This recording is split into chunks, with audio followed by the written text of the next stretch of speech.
If you are new to Girl Trek, this is your warm welcome. We are messy, Yes, we're it energetic, is. but we mostly are loving. We're loving and we're Mostly. considerate and we're kind and we love Black history. So the concept, if you're brand new, maybe your friend just sent this to you.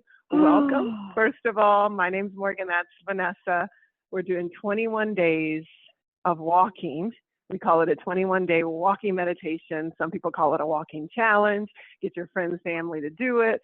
And every day we talk about one lesson we learned from Black history. And this time, you told them what we're doing, B? I haven't told them anything yet, Morgan. I just was telling them that me and you was really walking and that we really You are getting in tired. place. And then I had to just sit down. I'm not kidding.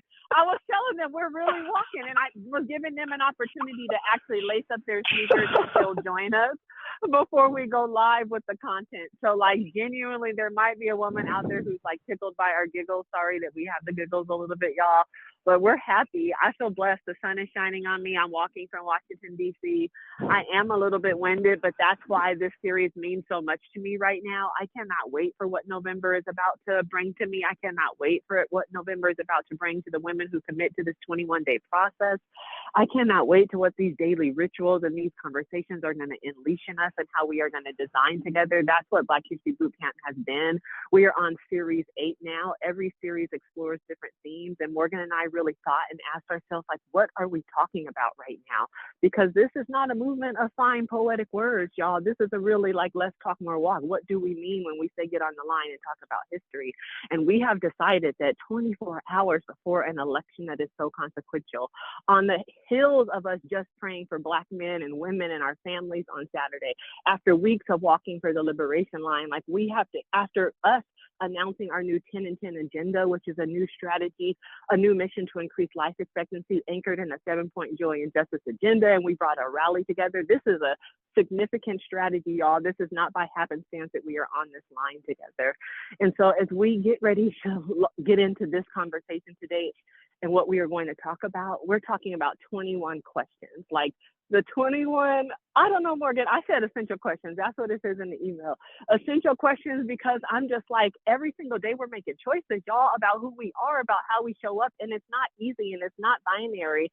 And I think that right now, every day we want to give women, Morgan, like a real tool, a real place to consider the possibilities of your lives through the lens of these questions, for us to like call the names of like our heroes, living and dead, who've given us a blueprint, for us to document these strategies, and for us to have some fun over the next 21 days while we are walking, which is what Black History Bootcamp is and what Girl Trek is. And I'm so grateful to be here with Morgan walking with y'all. Ooh, Lord, that was a lot. I know. I know. My cup running over, Get your y'all. PhD. No, they gotta get a PhD. To get a PhD up in Black history, y'all. Listen, I love that, and I love to get in shape because but that's not. I mean, am I supposed to tell you? Am I supposed to talk for real or talk like Barbara Wade in the water? I don't really don't got nothing. All I got is the real deal Holyfield. Like, I'm gonna let you know, I don't got 21 days and nothing else, y'all. I don't know what's about to come. I don't know what's about to come in the next 10 seconds out of Morgan's mouth. I just know we have an intention for what we are going to do and some design. So I don't know, Morgan. Talk real. No, I don't reevaluate it. I needed them 10 seconds. No, I reevaluated. Reevaluated. I'm not gonna say that, but here's the thing. I need to get in shape too. The whole staff is with us getting in shape. All of the thousands of women. Yeah. The lines are crammed, but call your friends; they can still join. Yeah. I hear what you said about the essential questions. That's for me too. For me, the question is, what is the kind of formula for freedom? And what is our philosophy on freedom fighting? Because it ain't no straight, easy path. Sometimes you got to make trade-offs. Sometimes it's a moral dilemma. And like, what is your like personal manifesto for how you want to live your life, your healthiest, most fulfilled life? It ain't easy, y'all. Like sometimes I was just at a panel with all these Black women, and we was talking about relationships, and they were like, because I have to, because on the first date, I got to ask this question and I got to get to the bottom of this. And this lady, she has been married for like 45 years. And she said, you guys are revolutionaries in here. And she was like, me and my husband had to make deep compromises. And I raised my hand. I said, I ain't no revolutionary. I just need about 50 years of good loving. That's what I said. And they were laughing so hard. And I was saying, like, what is the role of sacrifice?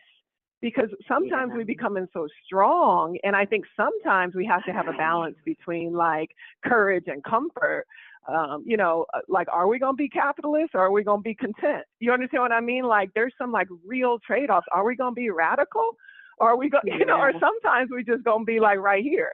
Are we going to rest or are we going to have a revolution? Are we going to have joy or are we going to have justice? And sometimes we are making those daily decisions every single day. So that's what this 21 days is going to be about, is how do you create and shape a belief system for Black women and a real recipe for relief.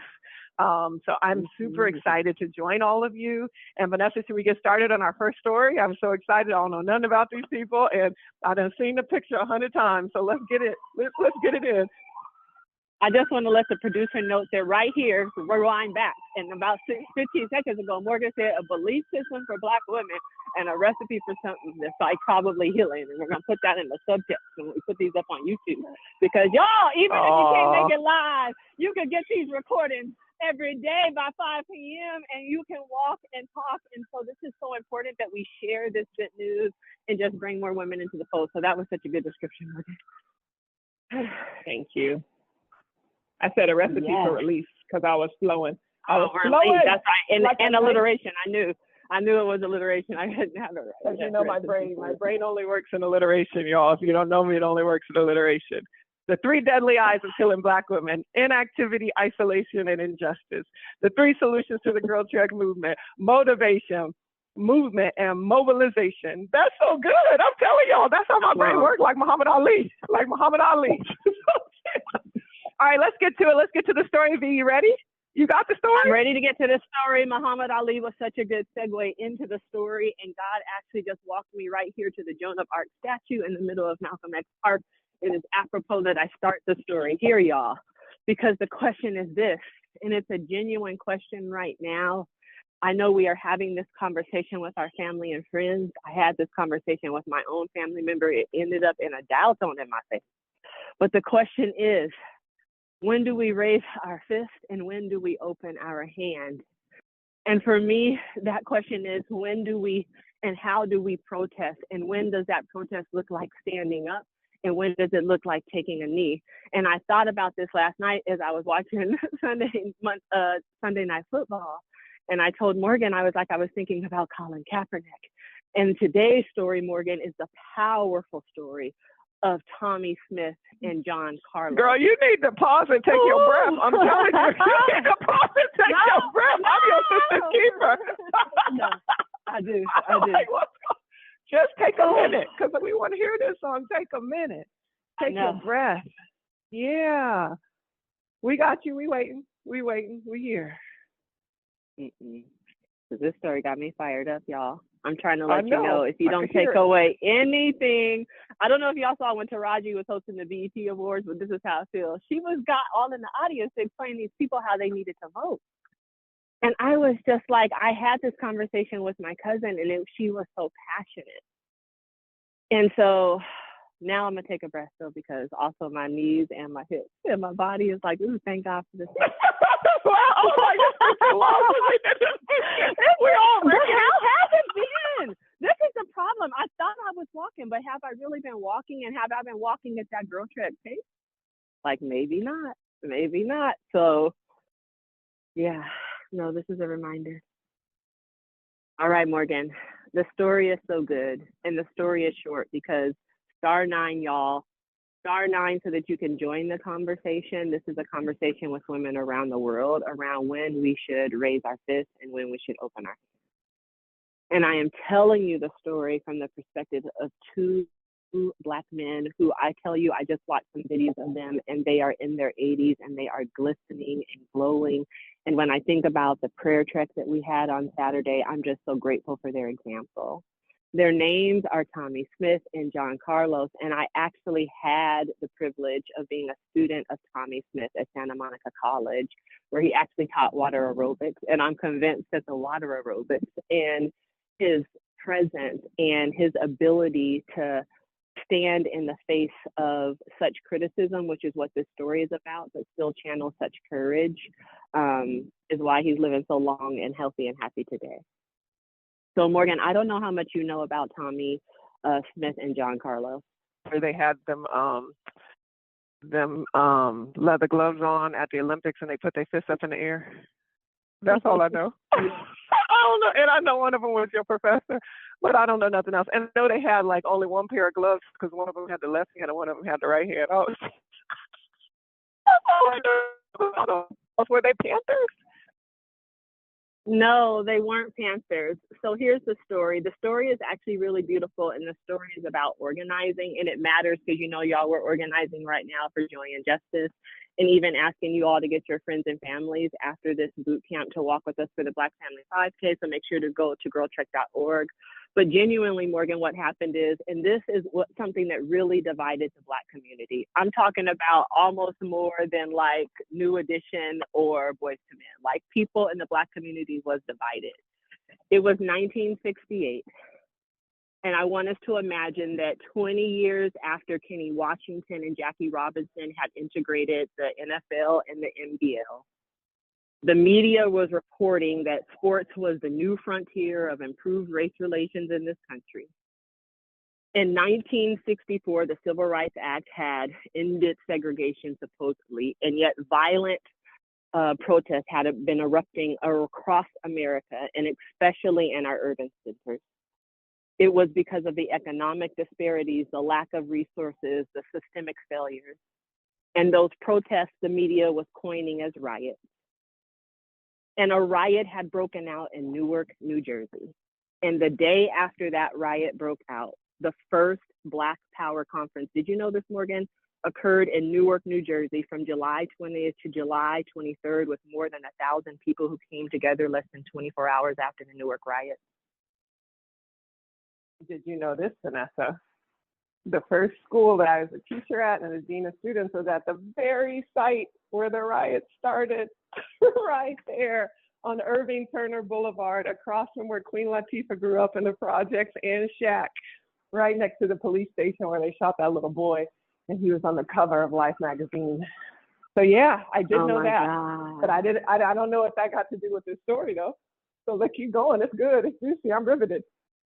Well, first of all, where I see the divine connection is that it was 1,000 delegates who came together, and we just gathered almost 1,000 women in Atlanta. And I just learned this part of the story, y'all, but I'm paying attention. So 1,000 people came together. They represented over 296 organizations, and we represent everything really in Girl Trek, y'all. All the organizations, all the affinities, all the churches. Like, we are really all represented under this like superhero blue cloak. So I love that about the story. So they gathered in Newark, Morgan, just days after the Newark riots, which was like one of the worst civil disorders in history. And they gathered under a theme of the unity of Black people for the greater good of all. In attendance, Morgan, was our boy, Hubert H. Rat Brown, later known as Jamil Abdullah Al-Amin, a beautiful Black woman named Gloria Richardson. Amiri Baraka was one of the co-chairs of this event. And at this event, Morgan, there was a professor from San Jose. He's from Newark, Amir Baraka. That's right, yes. Did you know that? Yeah. I saw him walking down the street one day. What was Amiri Baraka's name before it was Amiri Baraka? Leroy something. That's right, Leroy Jones. Leroy Jones. Yeah, Leroy Jones. I seen him walking one day. He had that same little pageboy hat on. And I was driving down the street. You know, sometimes it just seemed weird. I was just like, is that Amir Baraka walking down the street? I'm pretty sure that's Amir Baraka. And it was him. It was him. Oh my God, I remember this story so perfect. I remember exactly this story too. So Morgan, I probably called you. Yeah, no, you did call me. No, that's what I'm saying. Yes. I remember this story so well. Okay, keep going. So Morgan, at this gathering in Newark. There was also a professor. His name was Harry Edwards. He was from San Jose State University, representing the West Coast. He had traveled all the way across the country, just like some women traveled from all across the country to be at our rally. And there, because he had been a former athlete, he said, we need to protest these upcoming Olympics. And out of that conference, he decided to form an organization that was called like OPHR, something like that, Olympics professional athletes that were protesting. From there, he started to rally athletes all across the country who weren't going to be at the Olympics to put pressure on what the world had coined as the greatest track and field team ever assembled for a world game. Okay. And amongst this group of track and field stars were Tommie Smith, a 24-year-old, and John Carlos. And they were down with the cause. They were like, yo, Tommie said, we can't outrun our history. We can't outrun our legacy. He was like, I'm fast, but I'm ready to stand on it. He was like, let's stand on business and not even go. And yet Tommie and John Carlos were the only two of the larger track and field team who were willing to risk not going at all. And so they faced a dilemma, Morgan. It was one other man, Lee Smith. All three of them wanted to protest, but they could not get the consensus. And their agreement was if they couldn't get the consensus, they themselves wouldn't sit out because they were the actual best athletes and they had the actual best chance of drawing attention then to their cause. And that if they had set out, that then they would have just replaced them with some other Negroes. That was my language. And then they said, and then there wouldn't have even been a platform for what they were trying to do. So they travel down to Mexico and they crush it. Tommie Smith, in the highest anticipated game, the 200 meters, takes the gold. John Carlos takes the bronze. A cute little white guy from Australia sneaks in there and takes the silver. And this is where they get into this is good. This is good storytelling. Right. This is where they get into action, into what many people consider to be one of the greatest silent protests ever on the world stage. And it was orchestrated in several intentional parts. Here's how it went down. As soon as they were walking up to the podium, they started walking in a somber pace. And they were walking with no shoes and black socks. That was their first symbolic move. That symbolized that they themselves were poor and not benefiting at all from their labor of their body. They then, Morgan, stepped onto the stage and each of them had a glove. The right black glove symbolized unity and the black glove symbolized power. And as soon as the national anthem played, they raised their black fists and bowed their heads. In addition to that symbol, though, and it gets colder from here, John Carlos had his jacket unzipped, which was a violation of Olympic etiquette, and he unzipped his jacket in solidarity with labor unions. He then wore a string of beads and representations of the lynchings in America. And then they got the white boy involved and they all wore the pins representing the professor from San Jose State and his organization that had organized it all to begin with, y'all. It was cold-blooded. And the world applauded them and the world celebrated them, except for in America. We were swift. Within 48 hours, they were told they had to leave Mexico City. They were told on the way out the door, please drop your medals by the door. And then they pointed out to them, but are you going to keep our medal count? Because they were in a race for the medals. And they said, yeah, we're going to keep your medal count, but you can't keep your medal. And then out the door, they suspended them and sent them home and exiled them. Tommie Smith pointed out that at the exact same time throughout the Olympics, one of the most successful athletes there was a woman from Czechoslovakia who was protesting Russia. And each and every time she took the podium, she did a silent protest. And everybody in the world celebrated, and the Olympics did nothing to remove her. When they went there originally, Morgan, they had 5 demands, and one of their demands was that they restore Muhammad Ali to have his medals, which they had stripped from him because he had protested the Vietnam War. They also were requesting the removal of the IOC president, who was the president when they had the Nazi salute and thought the Nazi salute was okay, but then kicked them out and expelled them. So they had really come there with real demands. Their other demand was that they start hiring Black coaches and that they were protesting the New York Sports Club. And so those demands, which weren't met, didn't end up mattering because on the world stage, they made such a statement that the world itself saw America as for who it was, as America reacted to them in the way that they did. The story feels like it get sad for a little bit because they were really exiled. Like Tommie Smith's record lasted for another 4 years, and at the next Olympics, he was still the fastest man, but he was not allowed to participate.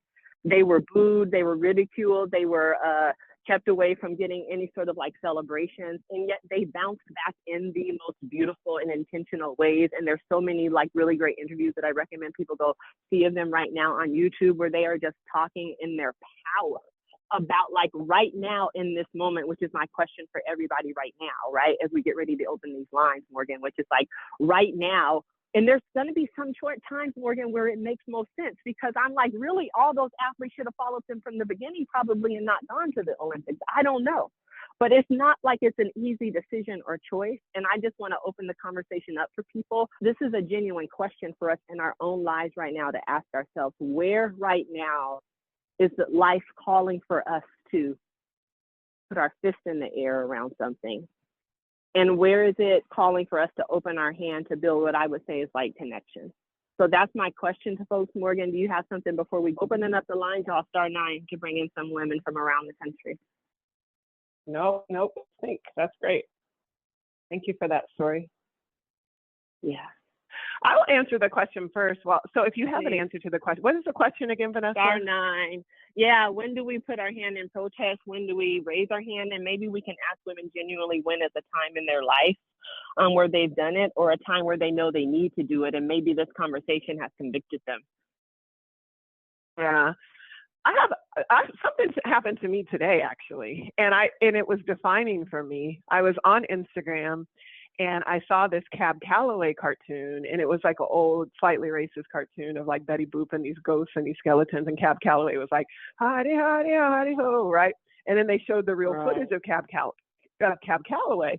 And it was so genius. That man was so brilliant. And I commented on there. I was like, we so dope. And then I said, and by the way, Betty Boop was Black. Okay. You probably can't say that kind of stuff now today, but I did because whatever. I'm about that life. I'm about that fist life. And it's accurate, so I was like, which is what Black History Bootcamp is. It is accurate. Okay, but this person came so strong for me in the comments. First of all, a bot came for me, like talking some mess, just it being insulting. I was like, block, restrict, you don't have access to me. But then the other person was like, well, according to the case of Fletcher versus Kane, blah, blah, blah, blah, blah, blah, blah, blah, that actually Betty Boop was a cartoon dog and it was not this and blah, blah, blah, blah. So I just blinked slow. And I was thinking, are you going to put your fist up and are you going to die on this hill, Morgan, or are you going to go ahead and go live your life, right? So I decided actually to try to build connection. And I was like, well, actually, little Esther was a teenager in Harlem, and she was the one who coined boo doop boo boop, and she had like these childlike dances, and she was a sensation. And this woman saw her in the audience, and I was like, and then she came out with Betty Boop. She sexualized it, but she came out with Betty Boop. They made a cartoon about it because this little baby Esther had made a whole new genre of entertainment throughout vaudeville.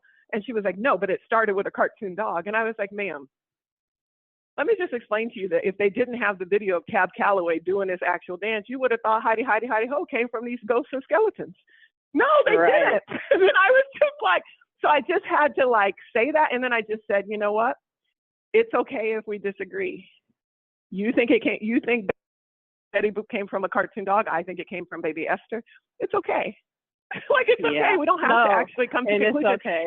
But then here's the cool part. I said, and actually, thank you for having respect in the discourse. And then I didn't hear back from her. I was like, and I hope that you felt I was respectful too. And then I left it alone. That's a new Morgan, y'all. That's a new Morgan for y'all. Because I'm going to tell y'all, we got to live together. Well, no, it's also what you just said is important even as we go into tomorrow, because I think there's a lot of people who have an expectation that across the board, like somebody is going to satisfy their every need. And if not, like they're going to tap out. And I just don't think that strategy is effective. And I don't think that we have the wiggle room for that. You know what I'm saying? And so sorry that we do have to grapple because nobody is perfect, but we have to grapple and we have to come up with a decision, and we have to invest in our community by actually voting. Like, I just believe in it so much. So that's why I had that protest music at the beginning, which was the reason I was starting up, because I'm just like, I will die on this hill, like for my own self. So yeah. I was also thinking, Morgan, I had a personal thought around like where I've had like protests, and I should have actually you kind of coached me a little bit maybe into like opening my hand, and it was personal. Like, I had an attitude with my man, so I hopped in the car and just started driving down to Atlanta on my own road trip to like show how empowered I was and how I knew everything. And it was such a prideful move. And it was really about my own like fear and not inability to receive care. But I really thought that I was making like a statement. And I just had to genuinely evaluate. And then when I had a conversation with you, Morgan, I was like, you know what, like I could see how that move would feel for somebody. But I genuinely hadn't thought that because I was in a super haughty place in my own mind. He stole that man's car and drove down to Atlanta. I was like, you don't think that's a little bit of pride? That's a little bit of pride, G? That's just a little bit of pride? You gonna stick it to the man like that? He was like, babe, I mean, you could have told me you was gonna take the car. Yeah. No, sometimes we come too hard, but tomorrow is not a time, I think, where we can afford not to stand by our morals. I don't know. You know, it's interesting because when I voted early, and when I went in, like my chest got tight, and I was just like, nobody better not say nothing to me. And I'm looking at the people in line. I'm trying to size them up, do risk profiles on people, because people are saying the most vile, just really angry and hateful things that have everything to do with the suffering of people that I know and love. Whether it's poor people, whether it is immigrants, whether it is like this election has gotten so nasty. And it's on both sides, by the way. So whether it's what's happening in the Middle East or what is happening in Detroit, it is on both sides. And like, so I feel some kind of way about exercising my vote this time. But to your point, like I didn't feel like I had a choice. Like I felt like if we stay home, all is lost. I had the opportunity to sit down with Stacey Abrams last week and to have a conversation with her. And she was explaining how meticulously across the state of Georgia, how voters and voters' voices have been suppressed, how meticulously the ballots were being like expunged and from the record, and how and it's happening all over. This was during her run for governor, but it's happening all over again. So we used to have poll taxes. We used to have all this voter intimidation. Now we have actual terror that has been happening. Now we have actual redrawing and gerrymandering of the lines and closing down polling places and making it in hours and having voter ID laws and all kinds of stuff to disenfranchise people. So first of all, my democratic right and my power and how I exercise it, that's just in the air. But when it comes to like making sure that we can respect that people have different opinions, look, I'm in the diaspora right now. People got different opinions. Sometimes I gotta listen, and sometimes I gotta open up my hands, and sometimes I have to be precise with my articulation of my core values. And that's what I was trying to do with that baby Esther lady. I knew she disagreed with me, and she was trying to be all liberal. She was trying to be all liberal. She was like, I give credit where credit's due, but that came from a dog. And I was just like, no, lady. First of all, get that tone out your voice. Second, this is the precise information. But if I had just shut her down, we wouldn't have been able to have the conversation. So I think it's a little bit of both for me. Yeah. Let's open up the lines and see if somebody else has a different opinion. I was going to say, and I invite, even as we open up the lines, that I promise y'all, we be having opinions, and this is a safe space. And if you are a woman who just is like, I just have a different opinion, even like raise your hand, like come into the conversation. Like, I just want to hold space because I'm just like understanding matters. So I just offer that too in the conversation. So let's open it up. Tyrene, we got somebody? All right, we got a caller on. What Vanessa said is really important. If you disagree, you've been disagreeing since we got on this line, come on and tell us, because this is a safe space for you to share your opinions. Tyree, you might need to open up that last caller that just came on, star 9 to raise your hand. All right, we have a caller on. What's your name? And what's your answer? Where are you from? Hi, this is Cecilia Mowat. I'm from Chicago, Illinois, and I'm walking the streets of Chicago listening to you guys with joy in my heart that you're doing this 21 days again. I love your Black History podcast, and you always learn something. And I appreciate the case study that you gave us today, because raising our hands both in power and in unity is so important, but it's raising our hands across that is critical right now, to look at ways that we can connect to each other even despite our differences. Just what you just got through telling the story of Betty Boop, Morgan, it is so critical. I've been out here canvassing up in Milwaukee, and right now there are women, Black, white, and other, who don't have their voices easily accessible. And it was ironic because in canvassing, you have the list of people who are high potential voters, meaning that they have voted Democratic in the past and they are likely to vote Democratic in the future. And these women are listed, and you go to their houses and the husbands come to the door and say, oh no, we're okay, we're fine, we know what we're doing. And they won't let you speak to the person you came to speak to. So she doesn't have a voice and has to follow that commercial of, don't tell them what your vote was, go to the ballot box and put what you want to put in. Right now, we got to reach out to everybody we know. And that's why you have to stand up. Today is a critical day, and tomorrow even more critical. Today, you've got to talk to the people you know wherever you know them, especially in the battleground states, to remind them to go vote, because things happen and people forget, or they think it won't matter, my one little vote won't matter. But one vote plus one plus adds up to the few that we need. And we only had a 70,000 point difference of votes in the last presidential election. This one is even tighter. And it wasn't, the last one wasn't supposed to be as tight. This one's going to be even tighter. So what I would say is open your hands, raise your hand, raise your voice. Sister, can I interrupt you for 1 second? Yeah. Please go on ahead, Vanessa. Yeah. No, first of all, I just appreciate you so much for just like your volunteerism and your dedication to like put some walk in your actual talk. Yes. And I want to honor to every woman out there, genuinely and sincerely from the bottom of our hearts. Girl Trek is a 501c3. We're actually not here advocating for one party or the other, or one candidate or the other.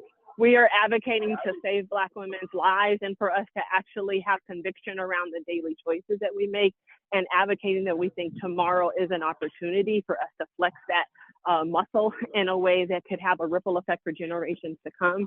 And so I just want to honor that and say it right here. I mean it sincerely, like I am convicted by how we show up en masse and not who and what you show up for, genuinely. Thank you for making that clarification. I was just about to get to that. Yeah. Because the point isn't who you're voting for, it's that you're voting and that you're raising your voice, which is your power. Thank you so much for your courage. Yeah. Thank you. And thank you for all that you guys do and the work that you do, your persistence. Every time I see it and hear what you're saying and doing, you're helping me get out and walk for my health, and that's going to help save my life, and you're helping so many others. And so on the days when it's hard, just remember the blessings you are being for others, and continue to bless us and continue your resilience. We love you. Thank you, sister, and watch out for that car. No, I love you too. I love you too. Watch out for that car. All right, sister. Listen, shout out to all of the sisters out there who are out there working for the democratic process, who are going door to door, who are leading walks to the polls tomorrow with Girl Trek. There's still time. You can still put a walk on the map. You can still claim that you're leading a walk, and people need that. People want to go in numbers. There's safety in numbers. And just shout out to everyone who's been canvassing for democracy. Just really, I genuinely am grateful for the work that so many people are doing. And listen, you know your issues. We spent 10 weeks talking about the issues, and stand strong on those issues. You vote your issues. You vote for your livelihood and your family and your community, and don't let nobody else tell you what that is. And we have to have conversations. We have to have conversations. I sent an email. Vanessa and I have a friend named Bryn. He does ocean farming. He's awesome. And Bryn is my friend, right? So I'll be texting him every morning. He'll be texting me back. And I saw this lady, she was this white lady, and she was talking about poverty on Instagram. And she was like, I don't care what none of these people say. Poor people rule the world. And she was like, and she just was so compelled. She was like Fannie Lou Hamer, this white lady. And she was so compelling. I sent it to him, and he and I have been talking about diagonal politics and really figuring out where are the win-wins and how do we organize so that to eliminate suffering, and how do we organize so that we can give we can give the most amount of resource and relief to the most people. Yeah. You understand what I mean? And like I can't wait to talk about Black History Bootcamp tomorrow, because I got a good example of somebody who did that, y'all. Good example of somebody who did that. So yeah, let's take one more caller or two more callers. Yeah, let's take two more. Come on in. This is good. I mean, I had this conversation with my cousin, and actually Liberation Line came into play because I was able to talk to her about like the concept of like incarceration and how the policies that we vote for directly impacted somebody who her and I really know and love. And I was like, and this is why, like, I was like, I know you feel this way. I was like, but this matters even in terms of you deciding for yourself. I was like, just research and make a decision. Wait, what did your cousin feel? She don't want to vote? Yeah. She don't want to vote because she doesn't think there's a candidate that represents her? I think she just thinks the whole process has never been effective, and she doesn't believe in the process or the system. And she's just like, one way or the other, it's always been bad. No, it's valid. And it's valid that that people are dying in the Congo, people are dying in Palestine, and people want solutions to that. It's valid that people feel angry and disenfranchised. And boy, we got to lean into democracy. Like, it is the system of how we make laws and how we make systems and how we make change.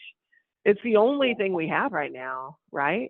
I mean, we have protest, but it's the easiest path to protest. We got to ask ourselves how to do. And so it's a 1, 2, 3 longevity game. We got to figure out how to eliminate, like, stop the bleeding, eliminate the suffering, and then change the system. You understand what I mean? So I don't know. It doesn't feel like an option not to vote to me, and I understand. I understand people just feeling. If there's somebody out there who just don't feel like they want to vote tomorrow, please call in. Let's talk about it. Please call in. Yeah. I think we have somebody. All right, let's take another caller. Hello. Hi. Hey, sister. What's up, Vanessa and Morgan? This is Marcy. What's up? Thank you all for all that you do. What you do is so anointed. I just have to say that out the gate. I'm going to tell on myself about where I stood with voting. Many years ago, I was renting the upper level of a woman's house in Venice Beach, California. And she happened to be a Marine. And it was time to vote. And she asked me about, oh, you're going to vote? And, I said, no, I'm not participating in that system. It doesn't benefit me, blah, blah, blah. She was so offended. This was a white woman who literally told me if I did not vote, I could not live in her house. Now imagine me, this Black young girl, I was early 20s, having this white woman scold me about voting. That hit me like a ton of bricks. But I had come, hearing people say different things, and I never did the research. Thank you, girls, for bringing the facts to us. And that moment changed me. I felt like an idiot having a white woman chastise me about voting, reminding me of the history and her part as a Marine who fought for the country. So needless to say, I have canvassed and did a lot of things since then, but that's not really what I wanted to talk about. Putting my hand up in the air. Vanessa knows who I am. She may remember I'm the food justice activist on this side of the map. And we have 10,000 food additives in the food, of which they're called ultra-processed foods. 80% of the daily caloric intake on average of Black people in America is ultra processed. There are over 10,000 food additives in these foods, right? 99% of them have no studies, and they give you something to compare it to. In Europe and the EU, they have only registered about 400 food additives to be used in the food supply there. When you talk about, I think Vanessa just used, like, I tried to write down the term diagonal, something talking about cross-pollinating with people. There's a woman who calls diagonal herself politics. Yeah, that was Morgan. Okay. Oh, that was Morgan. Okay. So there's a woman who has collected 450,000 signatures, and they took them to because promised over 10 years ago to stop using certain dyes that are known to be harmful to kids, to us. And they reneged on that. So there's this huge lobby that has gone on, and there's a boycott for. So I see the work that this woman is doing. I actually attended a Senate meeting held by Republican Ron Johnson, and I'm concerned that this is something that impacts us more than other groups, and it's directly to. Can I ask you a question? Can I ask you a question? Yes, ma'am. Yeah. We wait for the siren to go by. I have a question for you. In the spirit of diagonal politics, if, say, the big corn industry came to you and said, activist, sister, concerned citizen, we want to fund you to do your work, to educate people on environmental and food additives or whatever, would you accept funding from them? Absolutely. That's the question we ask him. Fist in the air or connect? No. Or shake a hand? Okay, that's going to be something hard, and I'm sure some of you know Marion Nestle. I mean, she wrote Food Politics. A lot of the compromise that is happening is because the corporations are funding everything from the, okay, I don't want to get y'all sued, but the American Diabetes Association. I mean, I've noticed that so many of these organizations are funded by big lobbyists. Yeah, but I have a genuine question about it. Now, I have ideals, I have morals, and I have a clear agenda. And my clear agenda is that Black women get to live longer. And so when I think about people like all sorts of big pharma, like all sorts of people, we have to make constant decisions. Like, are you doing active harm to our community? And do you all money is dirty. And do you have money where we could do active good for our community? And like, it's a slippery slope, sister. So this is what I'm saying. This is what this call is about. We can be fist in the air. We can be fist in the air and see all that money float by, and all that money invested in GMO, and all that money being made on gold mines, and all that money. Or we could sit at the table with them and say, here are our demands, and here's what you're going to fund, and here's what you're going to divest from, and here's what you're going to start. And I'm not telling you I know which way is the best way, but I know it's a conversation we have to have as a movement. It's a conversation we have to have as a movement. Yeah. I think you're right. I mean, T.D. Jakes got flack for, the $1 billion deal he did with Wells Fargo. But I understood why he did it. You know what I mean? He's making a lot of good. There's a lot of good going on with that money, with small businesses and developing Black communities. I think what happens, you ladies get invited to different affairs. You may go to an affair that is sponsored by, that's not really you being linked to it. You just happen to be invited, whether you're paid or not, to that affair. You understand what I'm saying? So that's a little different. I'll tell you the story. I went to a health conference at the Apollo Theater, and it was called Healthy Choice or something like that. The primary sponsor of this. It was the third year that I attended. It was a great event. I volunteered for this event. People raised hell about the fact that was the primary sponsor. And that event, they pulled out. And guess what happened? Tell me what happened after pulled out. The event folded? There you go.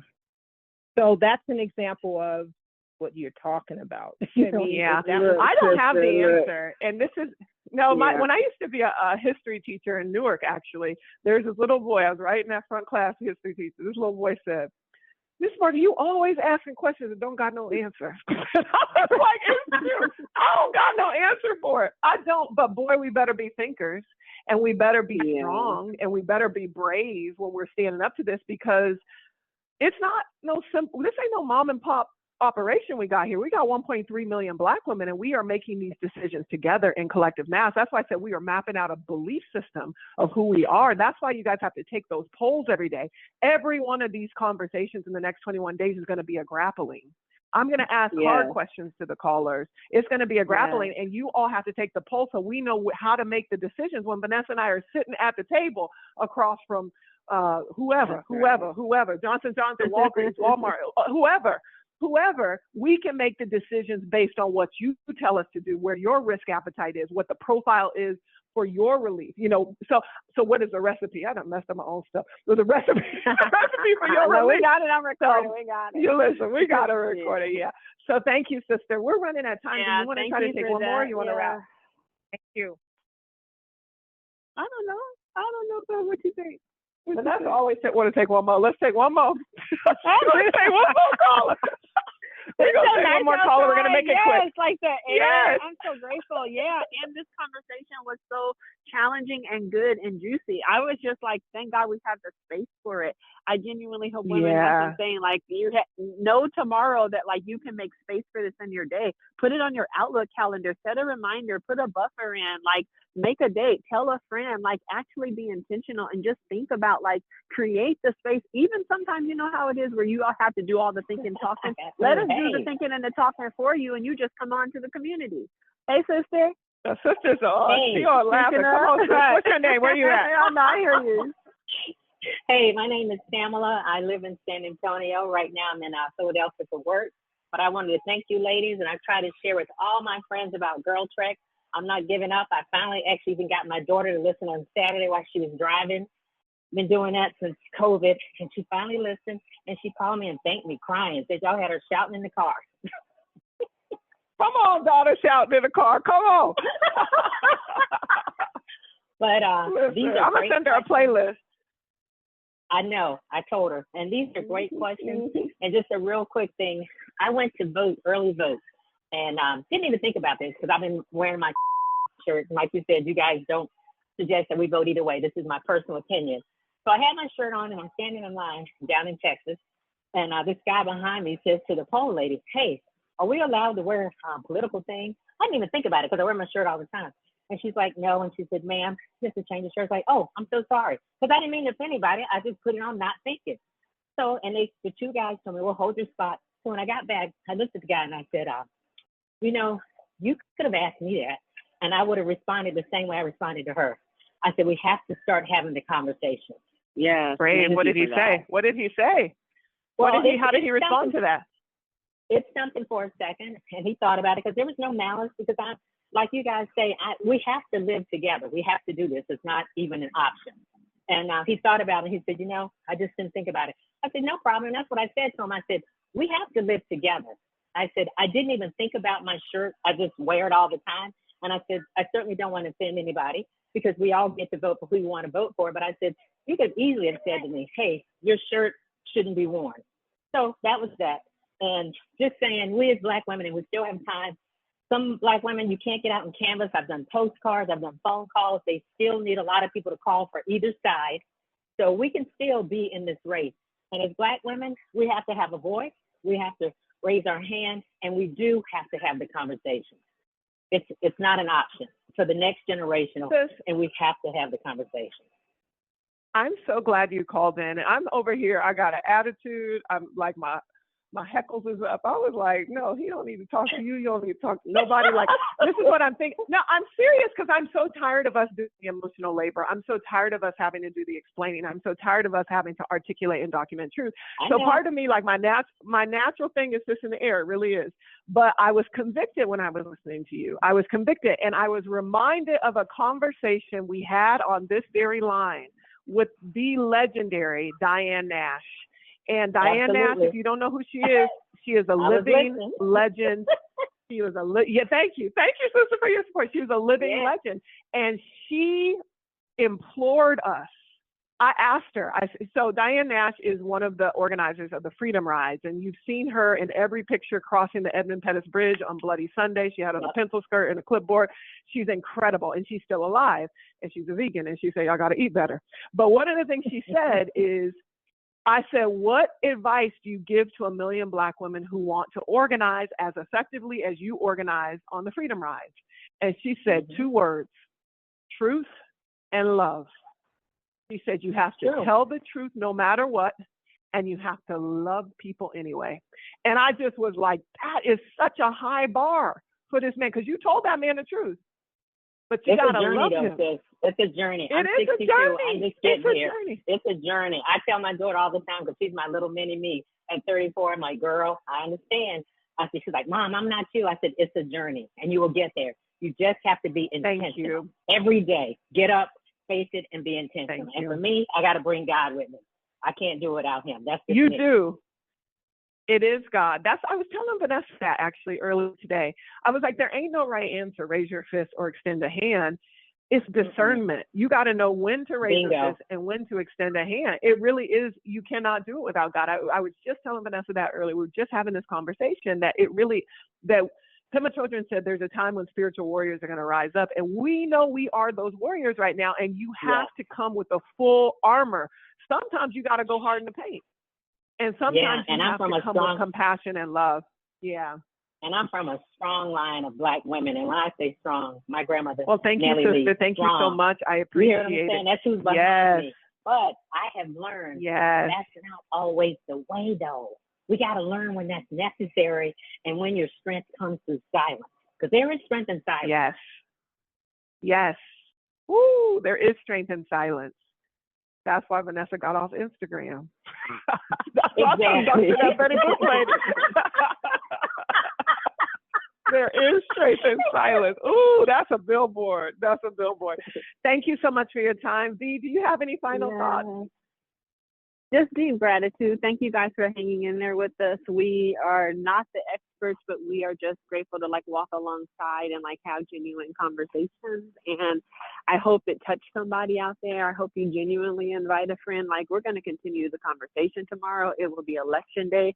We will still be live because we are forming a habit. Now more than ever, when the world is calling for more of us, we need more of ourselves. So especially in the middle of a chaotic day tomorrow, tune in, take a walk with us. We'll be on the line walking and talking with y'all, and we will be here on November.